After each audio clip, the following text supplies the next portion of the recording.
اور اگر ہم انسان کو اپنے پاس سے نعمت بخشیں پھر اس سے اس کو چھین لے تو نا امید اور ناشکرا ہو جاتا ہے، اور اگر تکلیف پہنچنے کے بعد آسائش کا مزہ چکھائیں تو خوش ہو کر کہتا ہے کہ سب سختیاں مجھ سے دور ہو گئیں۔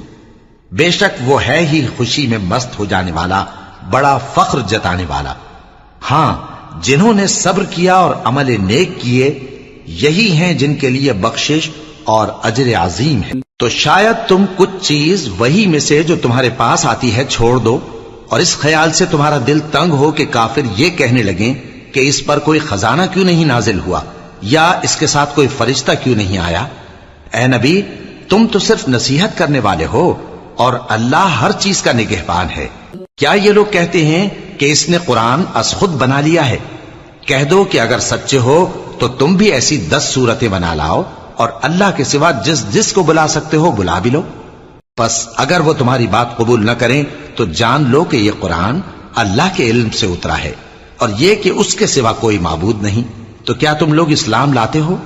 جو لوگ دنیا کی زندگی اور اس کی زیب و زینت کے طالب ہوں، ہم ان کے اعمال کا بدلہ انہیں دنیا ہی میں دے دیتے ہیں، اور اس میں ان کی حق تلفی نہیں کی جاتی۔ یہ وہ لوگ ہیں جن کے لیے آخرت میں آتش جہنم کے سوا اور کچھ نہیں، اور جو عمل انہوں نے دنیا میں کیے سب برباد، اور جو کچھ یہ کرتے رہے سب ضائع ہوا۔ بھلا جو لوگ اپنے پروردگار کی طرف سے دلیل روشن رکھتے ہوں اور ان کے ساتھ ایک آسمانی گواہ بھی اس کی جانب سے ہو، اور اس سے پہلے موسیٰ کی کتاب ہو جو پیشوا اور رحمت ہے، تو کیا وہ قرآن پر ایمان نہیں لائیں گے؟ یہی لوگ تو اس پر ایمان لاتے ہیں، اور جو کوئی اور فرقوں میں سے اس سے منکر ہو تو اس کا ٹھکانہ آگ ہے۔ تو تم اس قرآن سے شک میں نہ ہونا، یہ تمہارے پروردگار کی طرف سے حق ہے، لیکن اکثر لوگ ایمان نہیں لاتے۔ اور اس سے بڑھ کر ظالم کون ہوگا جو اللہ پر جھوٹ باندھے؟ ایسے لوگ اپنے رب کے سامنے پیش کیے جائیں گے اور گواہ کہیں گے کہ یہی لوگ ہیں جنہوں نے اپنے پروردگار پر جھوٹ بولا تھا۔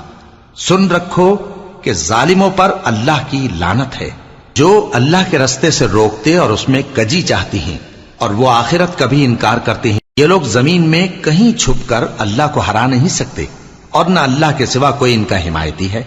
اے پیغمبر، ان کو دگنا عذاب دیا جائے گا، کیونکہ یہ شدت کفر سے تمہاری بات نہیں سن سکتے تھے۔